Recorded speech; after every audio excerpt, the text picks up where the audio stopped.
안녕하세요. 이원재입니다. 2월 28일 이원재의 끝내주는 경제 라이브 시작하겠습니다. 방금 합계 출산율 2003년치가 발표가 됐네요. 작년에 우리나라 출산율이 다시 한번 사상 최저, 세계 최저를 기록했습니다. 0.72명. 전쟁 중인 우크라이나가 0.7명대 출산율을 기록하고 있고요. 나머지 국가들 중에서는 도저히 찾아볼 수 없는 낮은 수치라고 합니다. 근데 4분기, 작년 9월 이후에는 더 떨어져서요.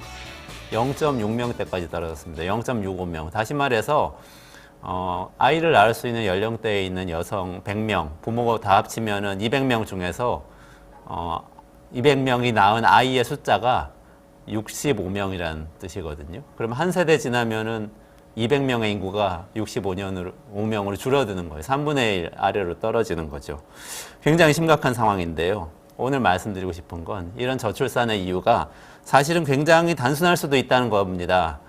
공교롭게도 어제 바로 통계청에서 2022년 임금근로 일자리 소득 통계를 발표를 했는데요. 여기에 힌트가 있습니다.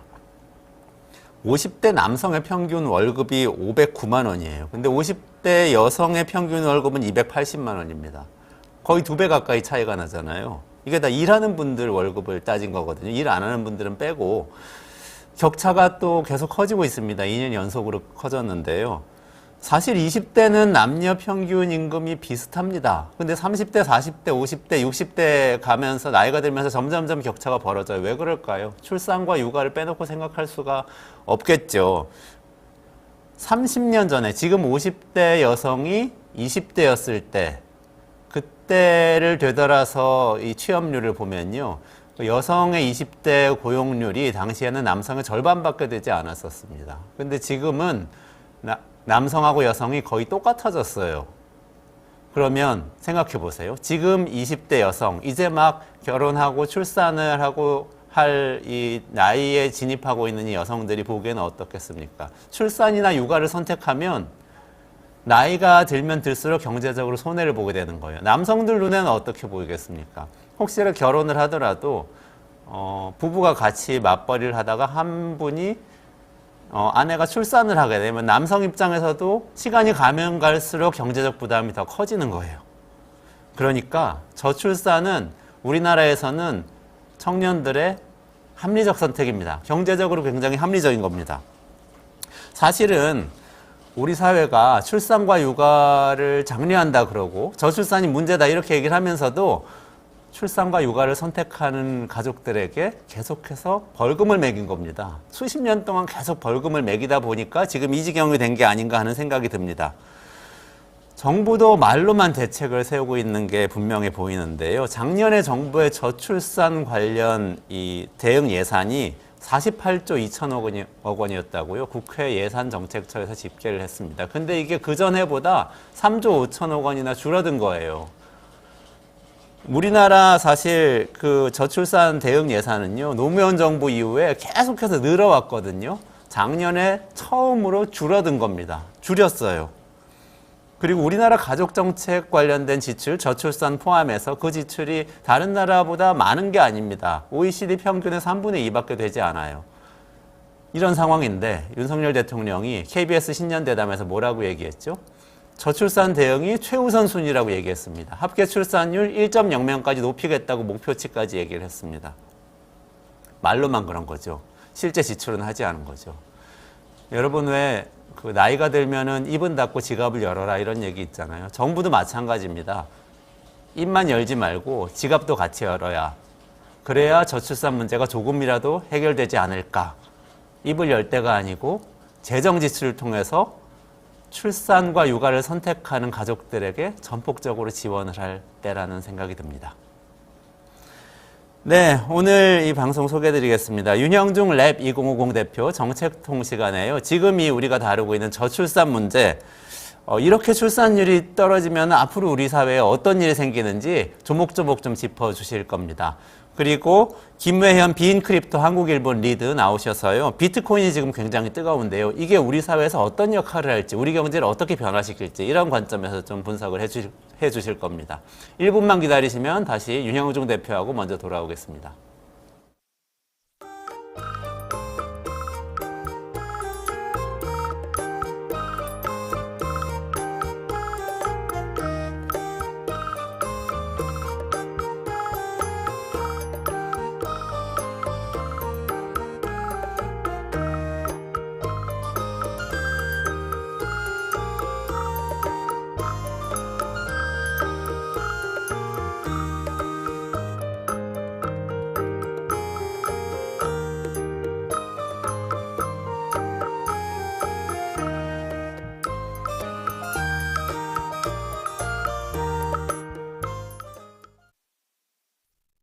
매일 10시 1시간만 투자하면 내 계좌도 10배거. 개장하자마자 급등? 따라잡아도 되나? 1분 대기죠. 점상이 답변해줍니다. 바쁜데 특징 중? 언제 공부해? 1시간만 투자하세요. 점상이 정리해줍니다. 단기로 치고 빠질 종목 없나? 매일 오전 10시 점상이 골라줍니다. 매일 오전 10시엔 점상을 잡아라. 유튜브에서 점상 시크릿을 검색. 네, 이 문제 끝내주는 경제 정책통 시간입니다. 여러분, 우리나라 국가 소멸이 앞당겨졌습니다.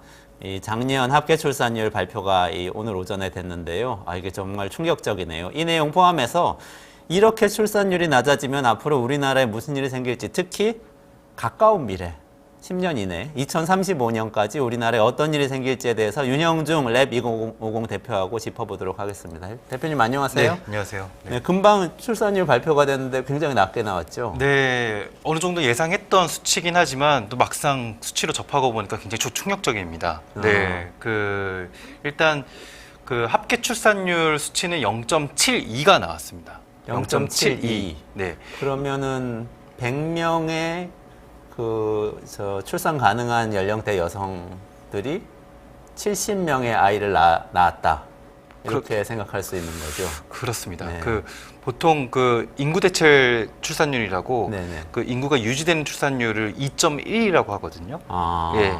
우리는 2.1에 3분의 1 정도 되는 수치인데 사실 지난해 출산율이 0.78로 이거는 세계적으로도 비슷한 출산율 국가가 없고 역사적으로도 유례가 없는 출산율이라는 얘기가 나왔었는데 올해 더 떨어질 거라는 그런 이제 분기별 추이에 따라서 더 떨어질 거라는 얘기는 있었는데 0.06%포인트가 더 떨어진 0.72가 나왔고요. 출생아 수는 지난해 25만 명, 24만 9천 명 정도였었는데 올해는 지난해는 23만 명, 그 숫자에서 2만 명이 더 줄었고 더욱 충격적인 수치는 분기 출산율, 분기 합계 출산율이 처음으로 0.6대를 찍었다는 것입니다. 예. 작년 4분기에. 예. 네. 이 정도의 출산율은 역사적으로 유례가 없다고 했는데 또 최근에 비슷한 사례가 나왔습니다. 비슷한 사례가 어느 나라에서 나왔냐면 우크라이나에서 나왔습니다. 네, 우크라이나 출산율과 한국의 지금 출산율이 비슷한 상황입니다. 전쟁 중인데. 네. 그렇죠. 이게 참 앞으로 어떻게 될지 참 짐작조차 되지 않는데 국가 소멸 이런 얘기도 나오는데 국가 소멸 이런 얘기 사실 80년, 90년 뒤 얘기가 나와요. 근데 당장 우리가 살아 있을 때 어떤 일이 생기는지 이게 사실 굉장히 궁금한데요. 올해 보니까 초등학교에 들어가는 아이들이 2017년생이더라고요. 네. 근데 이때가 초등학생 입학생이 출생률이 굉장히 이때도 낮아서 출생아 수가 작아지면서 40만 명대 깨졌던 시기여서 올해도 40만 명대 처음으로 깨져서 37만 명이 초등학교에 입학한다고 그래요.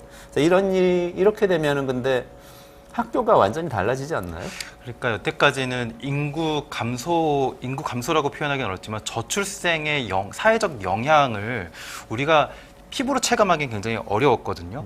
그런데 아마도 2024년 올해부터 피부로 본격적으로 체감하는 해가 되지 않을까라는 생각이 들고요. 그리고 올해부터 도미노처럼 이제 앞으로는 더욱더 체감하는 사례가 늘어날 것으로 보입니다. 이제 그 시작점이라고 볼 수 있는 것이 이제 올해 2017년생이 이제 초등학교 1학년이 되거든요.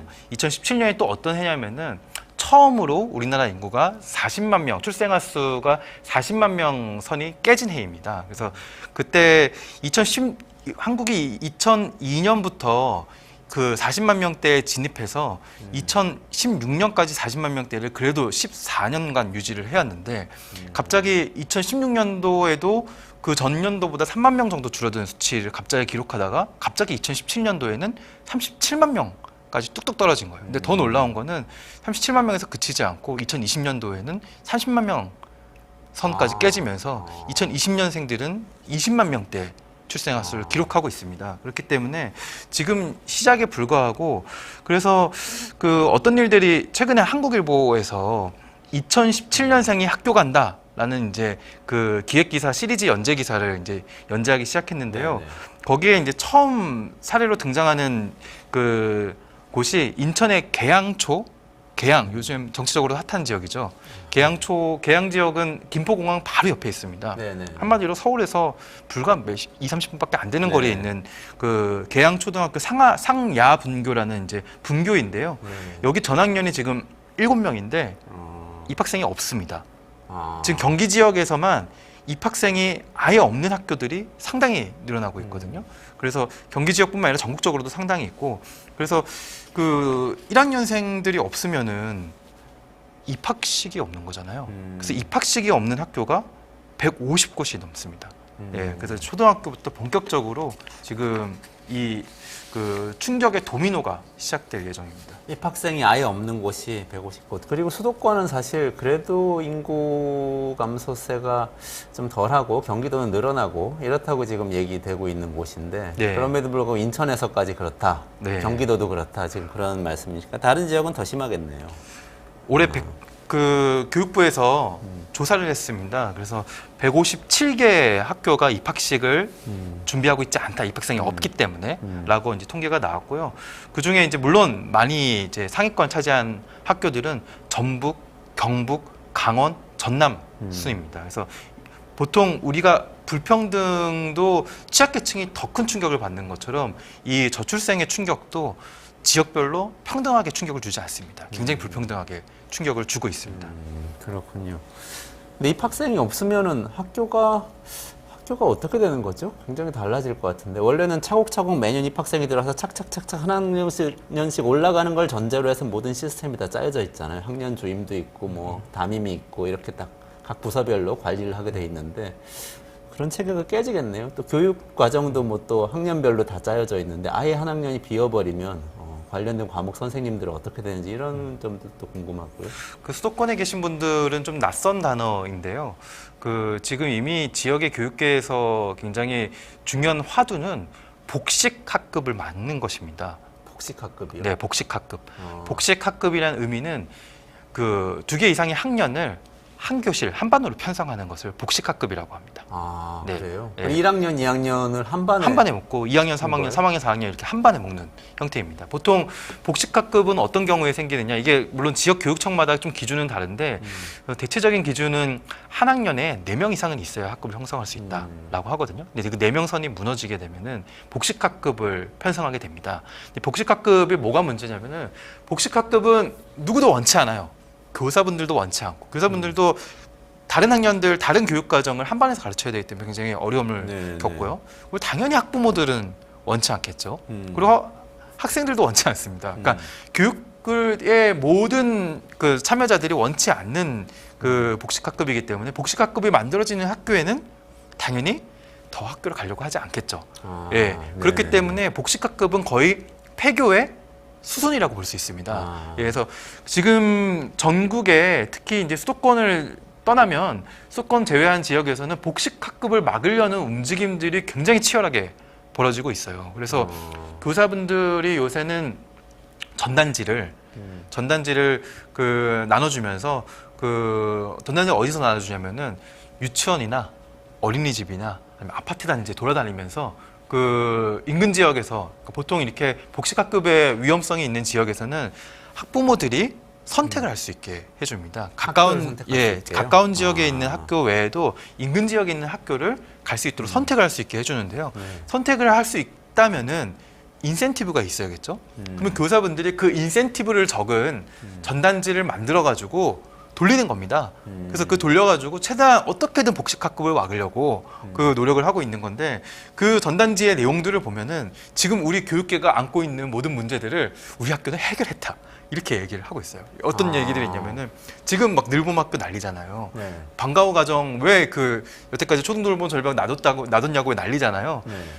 이런 문제를 겪고 있는 학교들은 전단지에 돌봄 교실은 원하는 사람 다 들을 수 있다. 방과후 과정도 원하는 사람 원하는 수만큼 다 들을 수 있다. 그리고 방과후 과정의 프로그램들은 요즘 아이들이 좋아하는 뭐 코딩이니 뭐 정서 교육이니 뭐 이런 것들 다 완비했다. 그리고 우리는 무료 현장 체험 학습을 그 1년에 몇 차례 가고 뭐 그 중에는 제주도 수학 여행도 있고 뭐 롯데월드도 가겠다. 뭐 이런 내용들 대부분 무료로 하겠다. 또 심지어 학교가 돈을 더 들여서 그 원어민 선생님들 이렇게 모시고 와가지고 따로 별도로 영어 교육도 실시하겠다. 막 이런 내용들까지. 그러니까 한마디로 우리가 이상적으로 그리고 있는 공교육들을 실시하겠다는 이제 내용들을 전단지에 적어가지고 학생들을 유치하려고 노력을 하고 있는 우리 학교로 보내주세요. 예, 보내주세요 하려고 그런 노력하고 있는 그런 상황입니다. 복식학급 구성을 막기 위해서 다시 네. 말해서 폐교로 가는 그 과정을 막기 위해서 교사들이 학교 뛰고 세일즈를 하고 있다. 뛰고 있습니다. 네.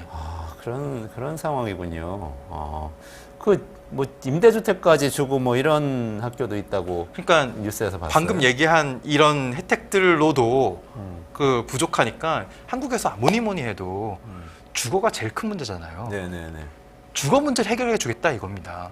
그래서 일부 지역에서는 아예 그 주거비가 거의 없는 형태의 임대주택이나 아니면 월세를 한 10만 원이나 20만 원 정도 수준의 임대주택을 제공하는데 그 임대주택이 대부분 신축한 지 얼마 안 된 형태의 LH가 만든 그 괜찮은 신축 아파트나 빌라거든요. 그렇기 때문에 상당히 그 양질의 그런 주택을 월세 10만 원 정도에 들어가서 살 수 있는 그런 혜택까지도 내걸고 있습니다. 그래서 그런 혜택을 내건 학교들이 뭐 지금 이 방송에서 뭐 몇몇 학교들을 소개를 해드리면 경남 함양의 뭐 서하초등학교, 전남 해남의 북일초등학교, 그리고 제주 표선 지역의 가마초등학교, 성읍초등학교 이런 곳들이 그런 이제 임대주택까지도 아주 저렴한 가격으로 제공하면서 그 학생들을 유치하려고 노력하고 있습니다. 왠지 가서 살아보고 싶은 지역들인데요. 거기 표선도 그렇고 해남도 그렇고 그렇죠. 뭐 함양도 그렇고 그렇게 혜택을 많이 제공하면 그래도 가는 분들이 좀 있지 않을까 이런 기대가 되면서도 어차피 아이들이 다 적으니까 뭐 이거 아랫돌 빼서 윗돌 되는 거랑 똑같은 거잖아요. 그 학생들이 만약에 초등학교를 거기로 간다고 할지라도 그 학생들이 중학교, 고등학교까지도 그 지역에 머무느냐는 또 다른 문제이거든요. 그렇겠네요. 그렇기 네. 때문에 물론 초등학교를 유치하는 것도 굉장히 초등학생을 유치하는 것도 필요한 전략이지만 좀 더 종합적인 전략들이 필요한 이제 그런 시점입니다.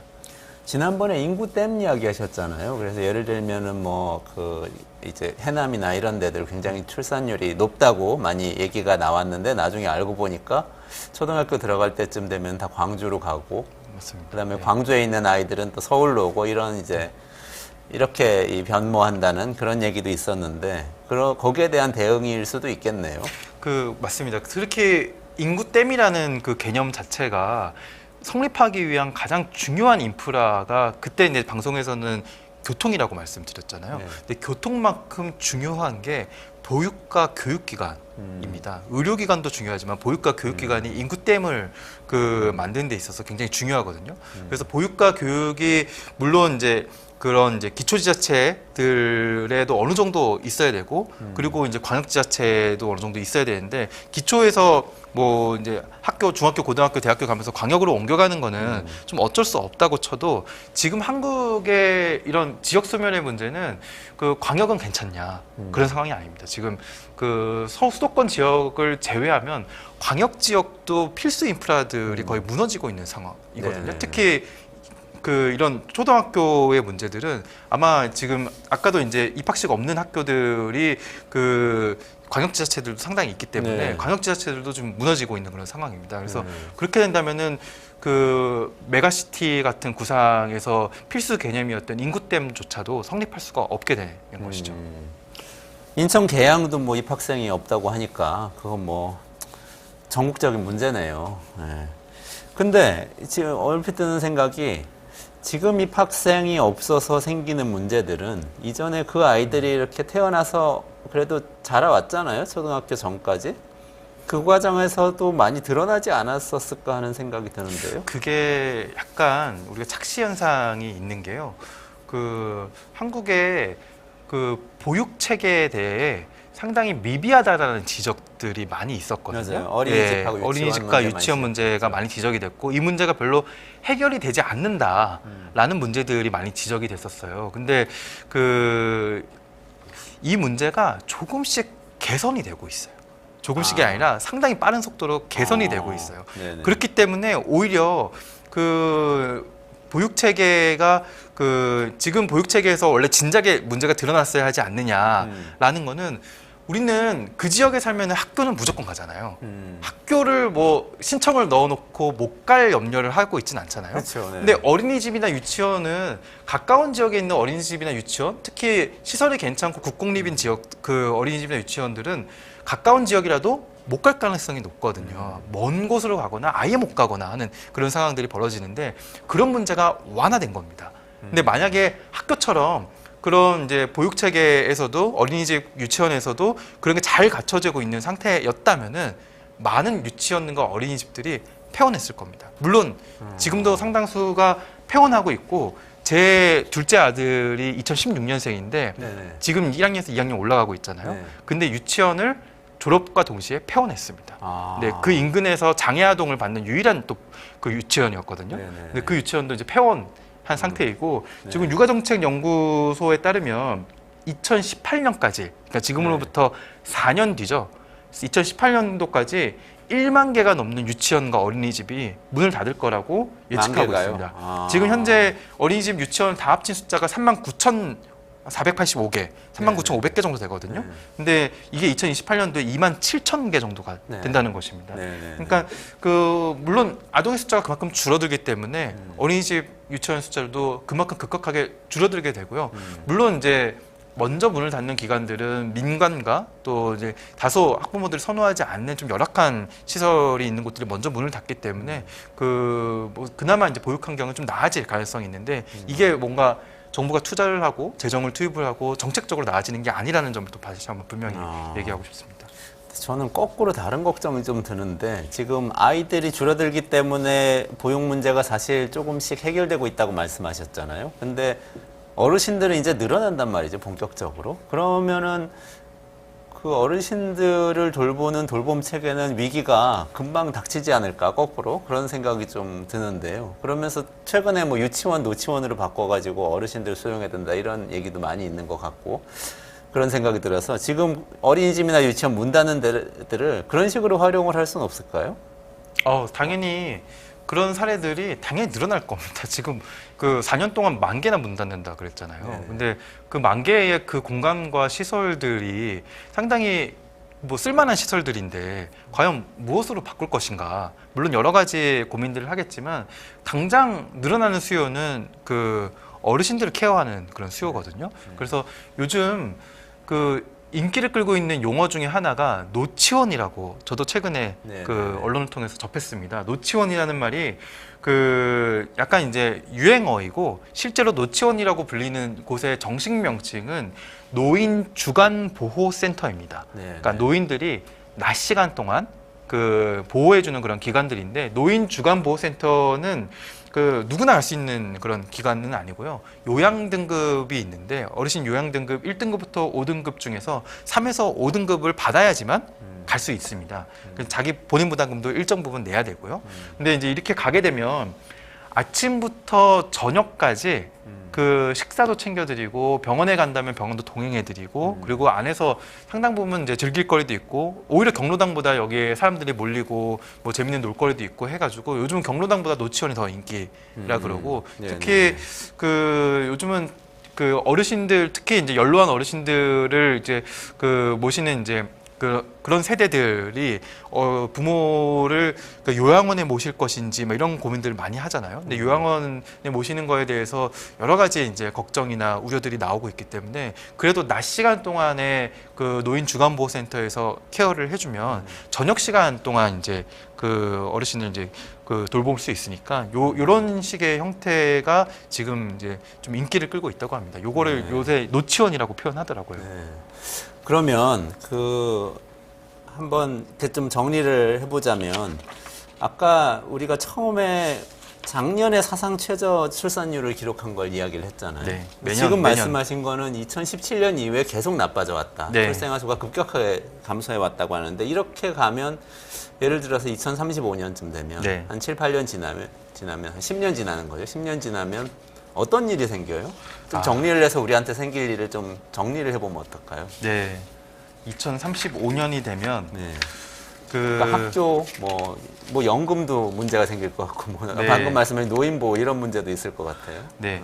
지금 그 올해 초등학교 그 학생 수 인원이 250만 명 정도 되거든요. 250만 명. 근데 요 인원도 2010년도만 해도 초등학생 인원 수가 330만 명 정도였습니다. 그러니까 80만 명이 14년 동안 줄어든 건데 이 숫자가 더 가파르게 줄어듭니다. 그래서 4분의 1이 줄어든 거네요. 예. 4분의 1이 없어졌는데. 그래서 더 아까 줄어요. 이제 이 330만 명에서 250만 명까지 줄어들었는데요. 근데 2029년 불과 5년 뒤에 예측된 숫자, 이 숫자는 사실 이미 정해져 있잖아요. 출생아 그렇죠. 수가 네네네. 그 정해져 있기 때문에 170만 명으로 줄어듭니다. 80만 명 더 줄어요? 예, 170만 명이 줄어들고 그 그럼 이, 반토막이네?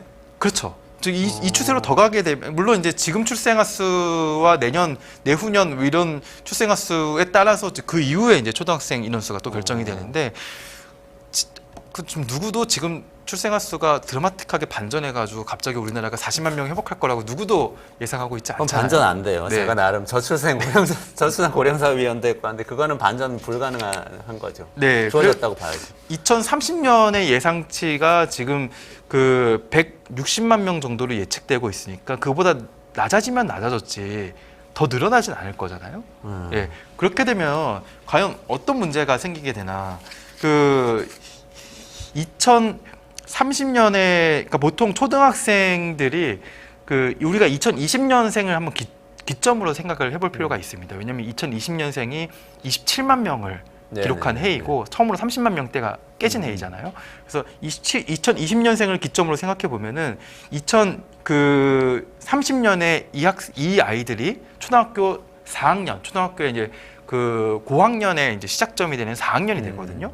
그리고 33년에 중학교 1학년이 됩니다. 그러네요. 네, 그리고 네. 36년에 고등학교 1학년이 됩니다. 네. 그러니까 아직 30년대 중반까지는 중고등학교에서는 그렇게 지금 인구 문제가 그 문제인지 바로 체감하지는 못할 거예요. 맞아요. 예, 그렇게 줄어들지 않을까. 아직까지는. 네. 그런데 2030년대 중반이 되면은 2020년생들이 본격적으로 중학생, 고등학생이 됩니다. 그러니까 지금 초등학교가 그 올해 입학생의 충격을 받았는데 그 아마 내후년부터는 초등학교 전체 인원수가 너무 줄어들기 때문에 본격적인 폐교 압박을 받기 시작하고 그에 따라서 교육교부금과 교원 수와 여러 가지 문제들이 종합적으로 발생할 것인데 그 문제가 2020년 후반대와 2030년대에 접어들면서 중학교, 고등학교로 옮아간다는 것입니다. 그러면 2039년에는 2020년생이 드디어 대학교 1학년이 됩니다. 네. 대학교 1학년이 되면은 어떤 일들이 발생하느냐? 일단 그 지금 벚꽃 피는 순서대로 대학교가 없어진다 그러잖아요. 네. 지금 본격적으로 지역의 대학 소멸, 그 지역 소멸 먼저 앞장서서 아마 그 신호처럼 그 대학 소멸 현상들이 심화될 것이고 네네네. 이 학교 현장에서 발생하는 문제는 당연하게도 전국적인 인구 통계와 보육 어떻게 보면 이제 복지 체계의 전반적인 문제를 발생시키거든요. 그래서 우리가 인구와 관련된 주요한 통계들을 볼 때 고령화율과 노인 부양비를 같이 볼 필요가 있는데요. 근데 한국의 노인 부양비의 경우에는 지금은 20%대 중반 정도가 되거든요. 그러니까 생산 가능 인구, 일할 나이인 사람들이 부양하는 노인의 숫자가 한 5명에 1명 정도 부양하면 된다. 4명 정도에 1명 정도 부양하면 4명에 1명 정도 부양하면 그러니까 된다. 노인 부양비의 개념부터 먼저 말씀드렸어야 했는데 65세 이상 인구를 생산 가능 인구로 나눈 수치가 노인 부양비입니다. 생산 가능 인구는 15세부터 65세까지의 그 인구를 생산 가능 인구라고 합니다. 그걸 나눈 수치가 지금은 그 4명 중에 1명 정도인데요. 그게 아직까지는 우리나라가 OECD 평균에 이르지 못했거든요. 노인 부양비 기준으로는 한국이 지금 OECD 36개 국가 중에 한 28위 정도밖에 되지 않습니다. 하지만 30년 뒤에는 우리나라가 2위가 될 겁니다. 30년 뒤에요. 예. 그러면은 2055년. 2050년 2위 혹은 1위가 될 2위. 건데 아마도 일본이랑 우리나라가 그 앞다퉈서 1위 경쟁을 할 것으로 예상되고 네네네. 있고요. 일본은 네. 지금 전 세계 1위거든요. 2035년, 10년 뒤에는 어떻게 돼요? 10년 뒤에 본격적인 문제가 발생하기 시작합니다. 2030년도, 35년도에 물론 35년도에 지금 장래 인구 추계로는 50% 노인 부양비가 50에 근접할 거라고 예측되고 그럼 있습니다. 두 명이 한 명 돌보는 예, 거죠? 두 명이 네. 한 명. 예, 50이 2036년, 7년 되면 50을 넘어갈 거라고 보고 있고요. 지금 이거에 따라서 기초연금과 건강보험의 그 추계가 다 굉장히 연동되어 있거든요. 아, 핵심은 그러니까 돌보는 게 아니라 돈을 내서 기초연금도 줘야 되고 그렇습니다. 건강보험도 그분 노인들이 더 많이 아프시기 그렇습니다. 때문에 예. 의료비가 더 많이 들어갈 건데 65세가 그 부담이 되겠네. 평균보다 4배 이상 더 많이 의료비가 지출되고 있는데요. 한국은 이미 의료비 지출은 그 노인 부양비와 아주 밀접한 연관관계가 있는데 한국은 노인 부양비가 OECD 평균에 이르지 못했음에도 불구하고 OECD 평균보다 많은 의료비를 지출하고 있는 국가거든요. 네네. 그래서 아마 노인 부양비가 OECD 평균을 훌쩍 넘어서 OECD 국가의 상위권에 이르게 되면은 지금 추세로 의료비 지출이 증가하게 되면 건강보험 재정은 감당할 수 2040년대만 이르러도 감당할 수 없는 수준에 이르게 됩니다. 국민연금 어떻게 되나요? 아, 국민연금 이 많이 얘기까지 궁금해하시는데. 꼭 해야 될 것 같은데요. 국민연금 재정추계라고 있잖아요. 네네네. 재정추계, 그러니까 우리나라가 지금 그 추계를 할 때마다 달라지는 게 2년에 한 번씩 하는 장래인구 추계, 그리고 국민연금 재정추계 네네. 할 때마다 다 달라지고 있는데요. 가장 최근에 재정추계에 따르면 그 국민연금이 가장 기금이 최대치에 이르는 시점을 원래 41년에서 40년으로 앞당겼거든요. 근데 또 재정추계 할 때마다 1년씩, 1, 2년씩 앞당겨지고 있기 때문에 제 예측으로는 그 아마 30년대 후반으로 앞당겨질 가능성이 높습니다. 그래서 기금이 최대치에 이른다는 것은 무엇을 의미하냐면요. 그 기금이 최대치에 이른 다음부터는 기금을 쓰기 시작한다는 것입니다. 더 이상 기금이 늘어나진 않고 줄어들기 시작한다는 것이죠.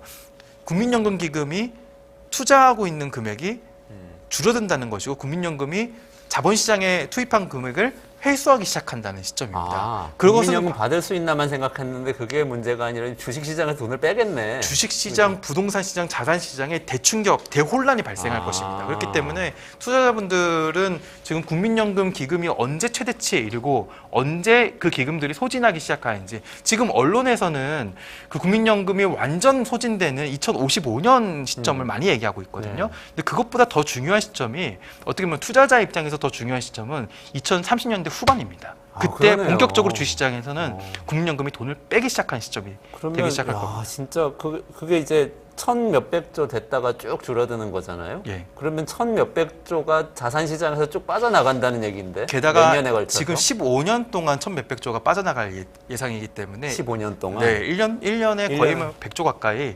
자본시장에서 돈을 국민연금이 회수하는 그런 그 일이 발생하게 됩니다. 그러면 뭐 딴 거는 제쳐두더라도 우리나라 부동산 시장하고 주식 시장에 끼치는 영향 뭐 어마어마하겠는데요. 그 그리고 영향을 주지 않으려면 국민연금은 포트폴리오를 지금이라도 해외 쪽으로 상당히 돌려야 되거든요. 그렇게 된다면 그 충격은 2030년대 후반이 아니라 지금부터 발생할 수 있는 것이죠. 그래서 국민연금이 리스크를 해칭하려고 하면 할수록 그 문제는 더 시점에 앞당겨질 수 있습니다. 그리고 국채를 많이 갖고 있잖아요. 그럼 국채를 팔기 시작하면 맞습니다. 금리가 예. 고금리가 될 거 아니에요. 금리가 더 올라. 그러면 지금 장기 고금리가 가겠네. 지금의 고금리로 상당히 힘들어하고 있는 그런 문제가 그 국민연금이 국채를 팔기 시작하면은 또 비슷한 문제가 발생할 가능성이 있습니다.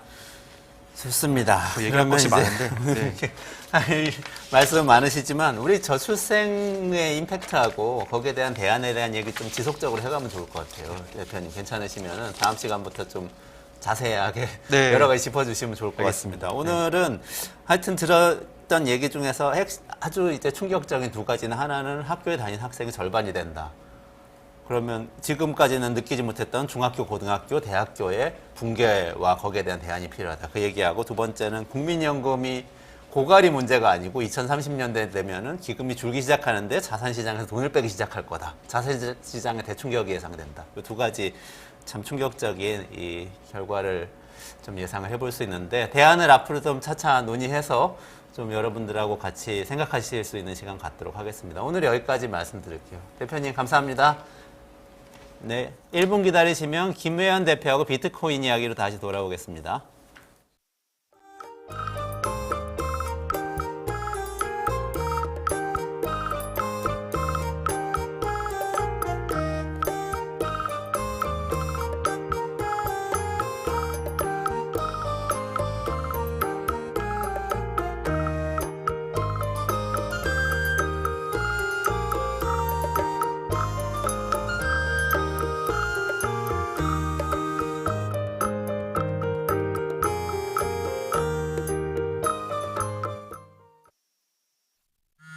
형사 벌칙 대상 행위 금융위는 여보세요? 결과 발견된 뭐 맨날 똑같지. 형사 벌칙 시간 없어. 대상이 되는 행보여야 함. 나 시험 한 달밖에 안 남았어. 형사 규정 4조고요.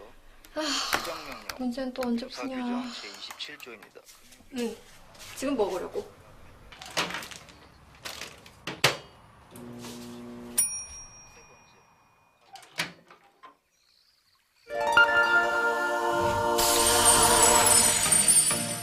걱정 마세요.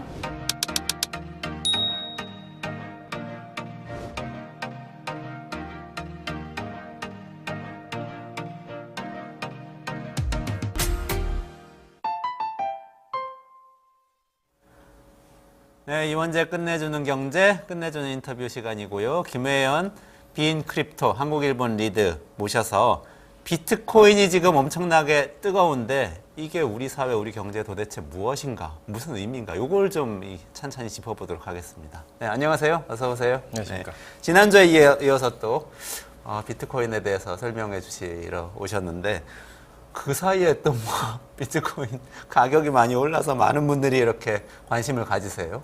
네, 뭐 같은 분위기가 이어지고 있다고 봐야 될 것 같습니다. 지난주에 설명드렸다시피 가격이 오르는 건 당연히 이제 살려는 사람이 많아졌기 때문이고, 그 원인은 미국에서 비트코인 현물 ETF가 승인이 되고 또 반감기가 다가오고 있다, 이런 이유가 아니겠느냐라는 말씀을 드렸습니다.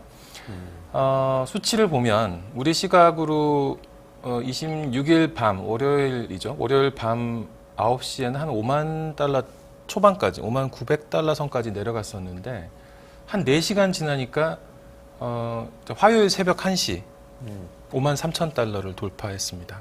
5만 3천 달러가 왜 중요한 선이었냐면은 2021년 11월에 이 비트코인이 전고점을 기록을 했었거든요. 6만 9천 달러였는데요. 2021년 11월 이후로 5만 3천 달러 위를 기록한 게 이번이 처음이었습니다. 그러니까 이제 전고점을 향해 달려가는 그런 분위기 아니냐, 이런 사람들의 낙관이 나올 수 있는 상황이 된 거죠. 그러면서 이제 그 뒤로도 지금 오늘 이제 수요일인데요. 계속 상승을 해서 미국 시간으로 어제 하루 동안 한 10% 올랐습니다. 그래서 지금 가격대를 보면 5만 7천 달러보다 약간 낮은 선에서 거래가 되고 있는데요. 이건 아마도 뭐 지난주에도 말씀드렸던 분위기가 계속 이어지고 있는 거 아니냐라고 볼 수 있고요. 그 비트코인 현물 ETF가 승인된 것이 어떻게 호재로 작용하는가라고 했을 때 이것은 이제 기관 투자가 늘어날 수 있는 그런 바탕이 되기 때문이라는 설명을 지난주에 드렸었는데 실제 그런 분위기가 보이고 있습니다. 가격이 올라간 게 아까 말씀드렸던 대로 미국 시간으로 보면은 이제 월요일입니다. 미국 26일 월요일이죠. 요 하루 동안, 미국 시간으로 월요일 하루 동안 비트코인 ETF 9개에 유입된 자금이 24억 달러였습니다. 자금 24억 달러. 네. 어마어마한 돈이죠. 어마어마한 돈이네요. 역대 이제 이 ETF 만들어지고 나서 얼마 안 됐지만 거래량 기준으로 최고 기록이 세워진 건데, 월요일에 자금 유입이 많아졌다는 것은 어떤 의미냐? 출근을 해서 주말 쉬고 출근해서 거래하는 사람들이 많아졌다. 다시 말해서 그러니까 이 비트코인 시장은 이 24시간 뭐 연중 무휴로 계속 그렇죠. 이루어지고 있는데 월요일에 자금 유입이 많아졌다는 건 다시 말해서 주말 쉬고 한 주 시작할 때 유입된 자금이 늘었다. 기관 아니냐라고 생각할 수 있는 근거가 생기는 거죠. 그리고 실제로 이 주말 거래량은 반대로 최저 수준으로 떨어졌습니다. 2018년에 주말 거래 비중이 비트코인 전체 네트워크로 봤을 때 한 24% 수준이었는데요. 올해 1월 11일에 미국 시간으로 11일에 이 비트코인 ETF가 승인이 됐는데 그 이후로 지금 한 13%로 떨어졌습니다. 한 절반 수준이 된 거죠. 그렇게 보면은 기관 투자가 진짜로 늘어나고 있구나 하는 그런 낙관도 볼 수 있을 것 같습니다. 또 한 가지는 국내에서 이제 거래하시는 분들 경우에는 원화로 표시된 비트코인 가격을 보시는 경우가 많은데 이 환율 영향도 좀 볼 필요는 있을 것 같습니다. 2021년 11월 지난 아까 말씀드렸던 그 전고점이 달러로 보면 69,000달러였는데요. 당시 환율이 한 1,200원 정도였습니다. 그래서 원화로 환산하면 한 8,280만 원 그 정도 가격이었는데요.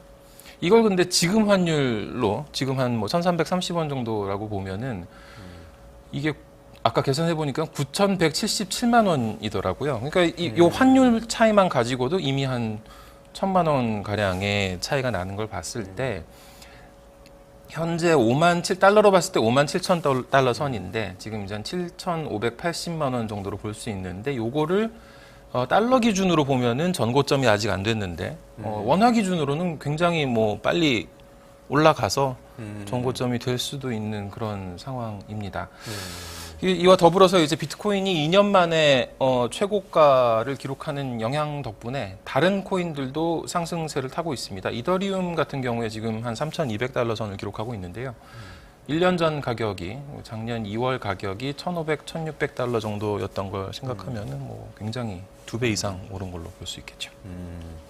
아니 그 알트코인, 비트코인 말고 다른 가상화폐들, 가상자산들 같은 경우에는 저는 좀 사실 제가 이렇게 또 데빌스 어드보킷 역할을 해보자면 도저히 이해가 안 돼요. 왜냐하면 비트코인은 금이 됐다고 쳐요. 그리고 ETF 뭐 편입도 되고 제도화의 길을 간다. 그럼 기관이 편입하는 자산이 되어 간다. 근데 다른 코인들을 다 똑같은 길을 걸을 거라고 기대를 할 수는 없잖아요. 세상에 굉장히 많은 코인들이 있고 또 누군가 또 새로 발행할 수도 있고 한데 이게 과거 금이 가졌던 지위를 비트코인 하나가 아니고 수많은 금들이 새로 등장해서 계속해서 자금을 빨아들인다. 그런 일이 생기긴 좀 어려운 거 아니에요? 그럴 수도 있고 뭐 아닐 수도 있는데 좀 전에 제가 이제 예를 들었던 이더리움 같은 경우에는 이더리움 현물 ETF도 지금 신청이 들어갔고 미국 증권거래위원회에서 이제 심사를 하고 있고 5월이면은 결론이 나올 상황입니다. 거기에 대한 낙관론도 어느 정도 반영이 됐다고 봐야 될 것 같고 그럼 이제 그 밖의 다른 코인들 지금 이제 알트코인이라는 용어를 쓰셨습니다만 다른 코인들 같은 경우에 과연 그 기능은 무엇이고 이거에 무슨 기대를 걸 수 있길래 이렇게 사람들의 돈이 많이 몰리느냐 여기에 대해서 이제 의문을 가지실 수 있죠. 이제 다만 이제 그런 알트코인이 태어난 배경을 좀 살펴볼 필요는 있을 것 같습니다. 결국 이제 지난 15년간 블록체인의 역사라는 거는 어떤 식으로 이 어려움에 처한 기술의 부족한 부분을 메워서 개선할 수 있느냐 이런 걸 고민하는 과정이었다고 볼 수 있을 것 같은데요. 지난주에 잠깐 얘기를 했었습니다만 이제 비트코인을 진짜 화폐로 볼 수 있을 것이냐. 이게 이원재 소장님 같은 경우에는 처음으로 나왔던 국내 처음으로 비트코인에 대해서 쓰여졌던 책의 추천사를 쓰신 장 본인으로서 그 당시에 기대했던 이 어떤 제3세계 활동가들에 대한 지원이 비트코인으로 이루어질 수 있다라거나 아니면은 어떤 빈곤국가에 뭐 은행에 못 가는 사람들의 가난이 비트코인으로 해결되고 그렇죠. 그래서 뭐 이제 거죠. 어떤 좀 대안적인 금융 수단으로서의 기능을 비트코인이 가질 수 있는 거 아니냐라는 말씀을 하셨는데 그게 결국은 하마스 무기 거래 자금이 코인으로 이루어지고 있다 하는 거랑 이제 본질적으로는 다르지 않다라는 설명을 드리면서 아마 김을 좀 많이 빼셨어요. 저는 미국과 FRB의 소나기에서 벗어난 어떤 해방된 금융시장이 새로 생기는 거 아니냐 이런 얘기를 했더니 그 금융시장이 바로 불법 무기 거래하는 그 암거래 시장이다 이렇게 얘기하셨죠. 우리 소장님이 사실 MIT MBA 출신이시지만 이렇게 과격하십니다. 근데 이제 그 근데 이제 아까 말씀드렸던 대로 15년 동안 블록체인의 역사는 계속 이제 문제점을 개선하는 식으로 이루어졌던 건데 비트코인이 가지고 있었던 한계가 있었습니다. 비트코인의 한계는 이 블록 생성 시간이 한 뭐 10분 정도로 책정이 돼 있는데 너무 느리다. 그럼 빨리빨리 결제할 수 없는 거 아니냐. 그런 문제가 있을 수 있죠. 네네. 그러니까 이거를 화폐로 쓰려면은 이제 운 나쁜 사람은 뭐 최소 10분 기다려야 되고 뭐 이런 상황이 될 수 있는 거죠. 그러면은 이걸 누가 화폐로 쓰겠습니까? 그러니까는 화폐로 쓰기 위해서 좀 뭔가 개선할 부분이 없을까 하면서 만든 다른 코인이 있고요. 또 그럼 그건 또 문제가 없냐? 그렇게 했을 때 이 결제를 승인하는 과정이 좀 너무 생략되는데 이거를 그래도 보완하면서 가야 되는 거 아니냐라고 하면서 또 다른 코인이 고안되기도 했었고 이렇게 뭐 결제만 할 게 아니라 이 블록체인 위에서 가동할 수 있는 여러 가지 자원들이 있는데 그거를 원활하게 프로그래밍 할 수 있는 그런 방법을 좀 생각해야 되는 거 아니냐라는 차원에서 고안된 블록체인 코인도 있었는데 그런 식으로 계속 이제 개선하는 과정이 이루어졌기 때문에 알트코인의 미래는 없다 이렇게 단정 짓기는 또 한편으로는 좀 무리한 면이 있어 보입니다. 이 코인이 혹시 그 거론하실 수 있으세요? 화폐 기능을 보완하는 코인, 뭐 결제 승인 과정을 보완하는 코인 이런 것들이 특정할 수 있는 건가요? 그럼 뭐 예를 들어서 이제 송금 속도를 좀 빠르게 만들기 위해서 리플이라는 아주 송금에 최적화시켰다고 이야기하는 프로젝트가 있는데 리플 같은 경우에는 송금을 실제로 구현을 했죠. 송금 시스템을 구현을 했고 송금 서비스를 미국에서도 운영을 하고 있습니다. 그리고 리플 네트워크를 이용한 국제 송금 서비스가 한국에서도 만들어지기도 했었고요. 뭐 그런 것도 있고 국내에서는 심지어 그냥 결제로 쓰자 하면서 편의점에도 쓸 수 있는 프로젝트가 만들어진 적도 있었습니다. 지금은 없어졌습니다만은 이게 뭐 규제 벽에 부딪혀서 그거는 진짜 화폐로 사용을 하려고 했던 거네요. 그렇죠. 일상적인 그렇죠. 화폐. 일상적인 화폐로 쓰이려고 했던 건데 문제는 있었습니다. 그때 이제 뭐 가상자산, 암호화폐, 코인, 뭐 여러 가지 용어가 있습니다만 뭐 일상적으로 우리 코인이라고 통칭을 하니까 이 코인은 어느 거래소에 상장도 돼 있었어요. 그러니까 이게 가격이 들쭉날쭉하죠. 왔다 갔다 네, 그렇죠. 그러니까 이제 뭐 이 라면을 사러 갔는데 편의점에 이걸로 결제를 하면은 어느 날은 라면이 100원인데 어느 날은 500원이 되는 거예요. 그 안정성이 이제 많이 뭐 그런 문제들이 지적이 되죠. 그러니까 그런 문제들이 결국은 또 이 비트코인 자체 아니면은 다른 알트코인도 화폐로 쓸 수 있느냐 하는 거에서의 문제로 지적받을 수 있을 것 같습니다. 예를 들어서 실제로 비트코인을 결제로 쓰는 것도 이제 뭐 라이트닝 네트워크라고 이제 결제 속도를 좀 개선하면서 비트코인을 실제 화폐처럼 쓸 수 있도록 하는 그런 기술적 지원도 있었는데 이거는 영문판 위키피디아에서 찾아보면은 거기에 사진이 하나 나오거든요. 경남 김해에 있는 어느 카페가 나옵니다. 한국이 무슨 비트코인 결제 무슨 아주 선도적인 사례처럼 이렇게 소개가 돼 있는 걸 보실 수 있는데 여튼 뭐 아주 성공적이진 않지만 계속 이제 실험적으로 또는 시도되는 것들도 있다고 봐야 될 것 같습니다. 그럼에도 불구하고 코인의 문제는 결국은 한 몇 가지가 있는데 가장 큰 거는 아까 말씀하신 변동성 문제.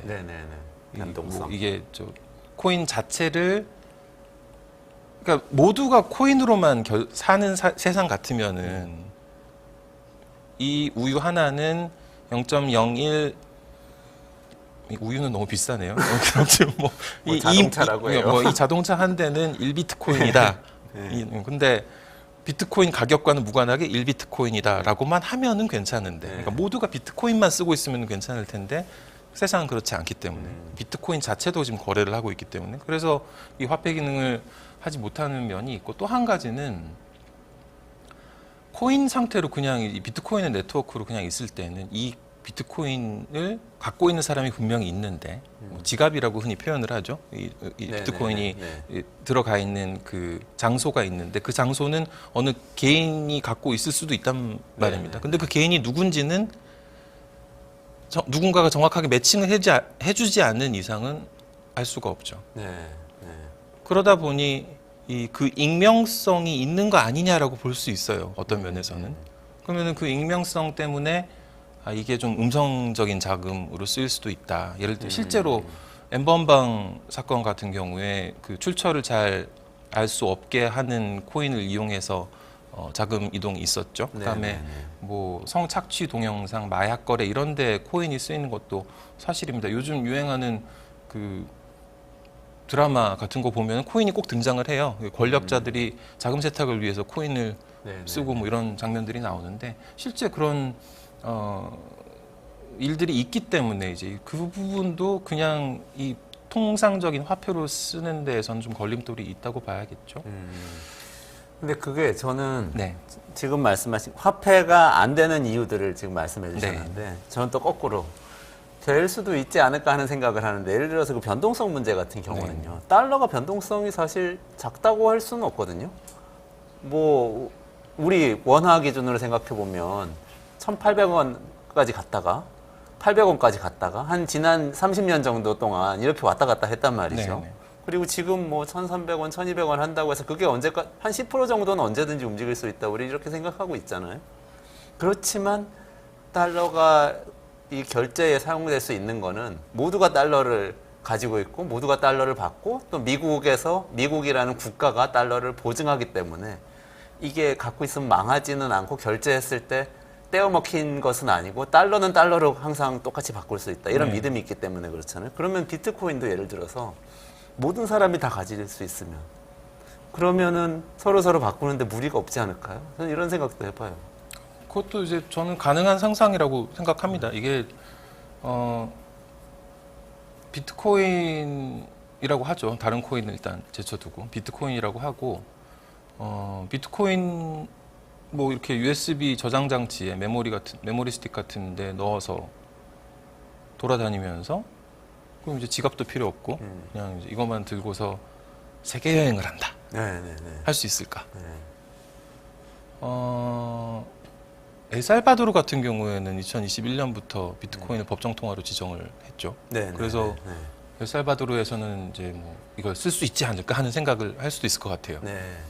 이제 그동안 나왔던 기사를 보면 엘살바도르 사람들도 이걸 가지고 실제 거래를 하는데 화폐처럼 쓰기보다는 어떤 이제 저축 용도 뭐 이런 식으로 이제 실제 필요할 때는 이거를 화폐로 바꿔서 쓰고 뭐 그런다는 기사를 본 적이 있는데 어쨌든 뭐 그런 건 가능할 것 같긴 한데 다른 나라에서는 좀 곤란하겠죠. 비트코인으로 결제하는 게 굉장히 제한적이다 보니까. 그러니까 뭐 이 소장님께서 말씀하시는 그런 이 이상은 뭐 완전히 폐기할 수는 없을 것 같습니다. 하지만 현실과는 조금 거리가 있을 것 같습니다. 하지만 엘살바도르에서 처음에 비트코인을 법정화폐로 채택하겠다라고 한 것도 보면 이전에 엘살바도르는 국내 통화가 굉장히 불안해서 미국 달러를 법정 통화로 쓰고 뭐 이랬던 나라였단 말이죠. 그래서 이제 뭐 좀 조금 한 발 더 나가서 비트코인을 수용했던 그런 면도 있었고 근처에 있는 남미 나라들 그냥 뭉뚱그려서 얘기하기는 좀 그렇습니다만 어쨌든 뭐 또 다른 남미 국가인 아르헨티나 같은 경우에 작년 말에 이제 정권이 바뀌었죠. 하비에르 밀레이 대통령이 집권을 했는데 이분이 중앙은행에 대해서 굉장한 불신을 보이면서 법정 통화를 미국 달러로 바꾸겠다 이런 얘기를 했던 분이었어요. 근데 이분도 이제 굉장히 비트코인에 대해서 우호적인 그런 이야기를 했단 말입니다. 근데 그러면 아르헨티나 어떤 나라기 때문에 그러냐? 아르헨티나는 페소라는 통화를 쓰고 있는데 페소 통화의 환율이 정해져 있어요. 정부가 뭐 이렇게 발표하는 공식 환율이 있는데 현지 암시장에서는 이게 한 150% 정도의 비율로 가치가 낮게 거래가 되고 있다고 하고요. 환율 자체도 이게 여러 가지래요. 그러니까 이제 이 통화가 굉장히 불안정한 상황이다 보니까 네네. 미국 달러를 또는 네. 비트코인을 어떤 대안으로 생각하는 그런 상황이 나타나는 건데 이런 현상이 얼마나 퍼질 것이냐 장담할 수는 없겠습니다만은 통화 질서가 나름대로 구축이 되고 안정적인 나라에서는 이런 일은 잘 없겠죠. 그렇겠죠. 아무래도 네, 그러면은 그 USB에 비트코인을 담아서 세계 여행을 하는 날이 현실적인가 하는 데 대해서는 조금 이제 의심을 할 수도 있을 것 어렵겠다 같습니다. 이런 말씀이세요. 그러니까 왜 이게 이 얘기가 나왔냐면 사실 비트코인 처음에 시작했을 때 사토시 나카모토 같은 사람이 이제 얘기했던 얘기는 이런 거잖아요. 미국이 달러를 가지고 패권을 막 휘두르고 있는데 그 패권의 내용이라는 게 별게 아니고 자기들은 필요하면 엄청나게 써가지고 엄청나게 발행해가지고 양적 완화해서 뭐 자기네 은행들은 다 살리고 사람들 월급 다 주고 그렇게 하는데 자기들 우리가 필요할 때는 달러가 없어가지고 국가 부도가 나고 이런 문제부터 시작해서 지금은 자기들이 국내에서 필요해서 기준금리를 5%까지 올리면 우리는 내수 경기 안 좋은데 따라서 올려서 우리 자영업자들 다 죽어나가야 되고 이런 상황은 벗어나는 상황이 될 수 있지 않냐. 비트코인처럼 이렇게 누군가 중앙에서 통제하지 않는 화폐가 있고 일정한 룰에 따라서 움직이기만 하면 그런 이상이 있기 때문에 사실 화폐까지 가지 않을까 기대를 하고 또 거기까지 갈 거니까 투자를 미리 해놓으면 또 더 많이 오르지 않을까 이런 기대도 있었던 거 아닌가 뭐 저는 그런 생각이 들어서 한번 여쭤봤어요. 근데 거기까지는 어렵다 지금 보이잖아요. 이제 화폐의 기능, 교과서에서 배우는 화폐의 기능이 세 가지지 않습니까? 교환의 기능, 그다음에 이제 뭐 가치 척도의 기능, 그다음에 가치 저장의 기능 이렇게 세 가지가 있는데 가치 저장의 기능으로서는 충분히 지금 기능을 한다고 볼 수 있을 것 같은데, 자산이죠. 네. 근데 이제 교환의 매개로서 또는 가치 척도의 어떤 준거로서 기능을 하고 있느냐에 대해서는 좀 긍정적인 답변을 하기가 좀 쉽진 않은 상황인 것 같습니다. 그러면 조금 더 편의성 쪽으로 가가지고 이런 건 어때요? 우리는 그래도 송금하고 이런 게 다 지금은 전자수단으로 다 되잖아요. 스마트폰으로 폰뱅킹 뭐 인터넷 뱅킹으로 다 되는데 이런 디지털 금융이 잘 발달 안 돼 있는 나라 아직도 현금을 많이 쓰는 나라들은 어차피 현금은 익명성이 있잖아요. 익명성 문제도 그렇고 그러면 비트코인을 통해서 뭔가 화폐로 사용할 수도 있지 않을까? 뭐 이런 생각이 드네요. 디지털 화폐라는 측면에서. 뭐 충분히 공감을 하고 저도 동의를 합니다. 이 블록체인 산업, 암호화폐 산업에서 많은 경우에 강조되는 문구가 금융 포용성입니다. Financial Inclusion이라는 용어를 이제 국내 용어로 번역을 한 것이기도 한데 이거는 전 세계적으로 봤을 때 2022년 세계은행 자료를 제가 봤는데요. 세계 성인 인구 76%가 계좌를 보유하고 있다고 합니다. 2022년 기준으로. 그게 근데 10년 전하고 비교해 봤을 때 10년 전이면 한 2012년일 텐데 그때 51%였대요. 많이 늘어난 거죠. 그러네요. 20%포인트 이상 늘어난 건데 그래도 이게 한 24%는 계좌가 없다는 얘기지 않습니까? 그러면 이제 이 숫자로 다시 환산을 하면 성인 한 14억 명이라고 세계은행은 추산을 하고 있던데 14억 명은 금융 계좌가 없는 겁니다. 금융 계좌가 없는 이들 인구에 대해서 어떤 금융 서비스가 다가갈 수 있도록 포용력을 증대시키는 데 있어서는 이 블록체인 기술, 암호화폐 기술이 어느 정도 역할을 할 수 있다 이런 개념이고 실제로 그 이상을 구현하기 위해서 국제 송금이라든지 예금이라든지 그게 그런 서비스들이 암호화폐로 이루어지는 경우들이 왕왕 있습니다. 단적인 예로 필리핀 이주 노동자가 전 세계 곳곳에 퍼져 있잖아요. 근데 이분들은 대부분 자기가 번 돈을 본국으로 보낸단 말이죠. 근데 이 필리핀 같은 경우에 뭐 금융 서비스가 잘 돼 있긴 합니다만 그래도 이게 뭐 방방곡곡에 전부 다 이 은행이 있고 모두가 은행에 가서 돈을 쉽게 뽑을 수 있는 그런 구조가 아니다 보니까 아까 말씀드린 리플 같은 그런 암호화폐를 이용해서 송금을 해서 현지에서 핸드폰을 가지고 바로 입금되는 걸 확인할 수 있고 그럼 이제 그때 받은 돈은 이쪽에서 보낸 돈도 아니고 리플이라는 어떤 암호화폐도 아니고 현지 화폐로 받는 거죠. 네, 그렇게 네, 되면은 뭐 이 금융 포용성을 굉장히 증대시킬 수 있는 그런 방안이 될 수 있기 때문에 이 금융 소외계층, 이 세계은행이 추산했던 14억 명의 성인들, 뭐 영어로는 unbanked 또는 underbanked라고 표현을 하는데요. 뭐 주로 여성이거나 빈곤층이거나 교육 소외층이거나 비도시에 거주하고 있는 그런 인구인데 이들을 위해서 좀 더 개선된 서비스를 만드는 데는 유용한 기술이라는 데 대해서는 많은 분들이 공감을 하는 것 같습니다. 아, 그렇군요. 지금 말씀하신 건 근데 비트코인의 이슈인가요? 아니면은 블록체인 기술을 활용해서 뭐 그런 수단을 만들 수 있다는 말씀이신가요? 비트코인도 뭐 활용을 할 수는 있겠지만 네. 아까 말씀드린 비트코인이 갖고 있는 어떤 본질적 내재적 문제들이 있기 때문에 그걸 특화시켜서 송금에 특화시킨 다른 블록체인 프로젝트가 있을 수도 있고 네네네. 그렇게 보면 이제 전체 블록체인 산업의 어떤 당면한 과제이기도 하고 장점을 발휘할 수 있는 분야이기도 하다고 생각합니다. 지금 그게 법적으로는 괜찮나요? 이제 그 문제가 좀 있죠. 이게 이제 아까 말씀드린 대로 이 코인을 다룬다는 게 어떤 익명성하고 맞물린다거나 이 자산의 지위, 뭐 예를 들어서 한국에서는 금융기관이 코인을 보유하거나 매매할 수 없도록 지금 자본시장법이 규정을 하고 있는데 네네.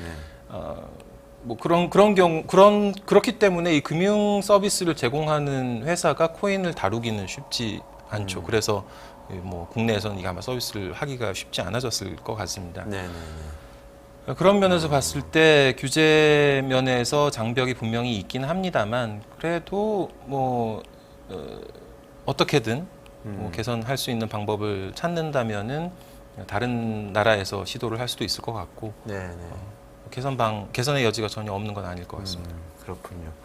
이게 시간이 다 돼가지고 또 지금 우리 좀 나머지 얘기 좀 다시 한번 모셔야 될 것 같은데 일단 오늘 정리를 좀 해보겠습니다. 제가 정리하는 게 맞는지 전문가로서도 판단해 주시면 좋겠어요. 이게 비트코인이 화폐까지 가는 길을 원래 로드맵을 만들어 놓고 시작을 했던 건데 또 다른 코인들도 그 기능을 할 수 있도록 많은 개조를 통해서 또 새로운 코인을 만들어내고 했던 건데 실제로는 가치 저장 수단까지는 갔다. 뭐 ETF 편입되고 하면서 제도권 안으로 들어가면서 자산으로서는 이제 공인된 거죠. 그렇지만 교환에 사용되는 것은 미지수다. 환이 불안정한 일부 국가에서 좀 시도를 하고 있는 정도다. 그렇지만 금융 접근권을 높이는 데는 이렇게 아예 은행에 못 가는 분들이 많은 데서는 오히려 좀 창의적인 블록체인 프로젝트를 통해서 좋은 어떻게 보면 이제 금융복지죠. 금융복지를 증진시키는 데 활용될 수도 있겠다. 이렇게 정리할 수 있어요. 예, 뭐 그런 것 같습니다. 그럼 이렇게 활용도가 많으니까 앞으로 계속 오르겠다. 살 사람이 늘겠다. 이런 건가요? 투자 자산의 관점에서만 보시면은 이게 참 한계가 있습니다. 이게 왜 하는 거냐 자꾸 물어보고 지난주에 제가 좀 정형화된 표준화된 미술품 정도로 봐주셨으면 좋겠다 이런 말씀을 드렸었는데 네네. 투자 자산으로서 그 가치가 뭐냐 이렇게 말씀하시면 참 한계가 있는데 어떤 분들은 이렇게 설명하시죠. 지금 이제 설명하셨던 블록체인 기술이 앞으로 나아가야 할 길 그리고 발전할 수 있는 여지를 모두 가치로 환산했을 때의 가격이 비트코인에 반영된 것 아니냐 이렇게 보시는 분들도 있는 것 같습니다. 그렇게 본다면 블록체인의 기술을 밝게 보시는 분들은 비트코인에 투자를 하시겠죠. 비트코인의 가격은 블록체인 기술의 잠재력에 대한 전망치다. 뭐 그렇게도 표현할 수 있을 것 같습니다. 네. 오늘 여기까지 말씀 듣겠습니다. 네, 고맙습니다. 감사합니다. 네. 네, 이원재 끝내주는 경제 매일 12시 30분에 라이브 진행합니다. 내일도 12시 반에 찾아뵙도록 하겠습니다. 고맙습니다.